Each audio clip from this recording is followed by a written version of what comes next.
చెబుతుంది అడుగు మన చేపవేట కథలు, మర్రి చెట్టు చెబుతుంది పంచుకొని తిన్న సద్ది రుచులు, చెరుకు తోట చెబుతుంది అడుగు ఆనాటి చిలిపి పనులు, టెంట్ హాల్ చెబుతుంది ఎన్టీఆర్ స్టంట్ బొమ్మ కథలు, పరుగెడుతూ పడిపోతూ ఆ నూతుల్లో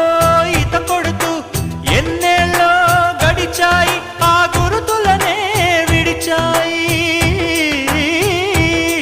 వయసంత మరచి కేరింతలాడే ఆ తీపి జ్ఞాపకాలు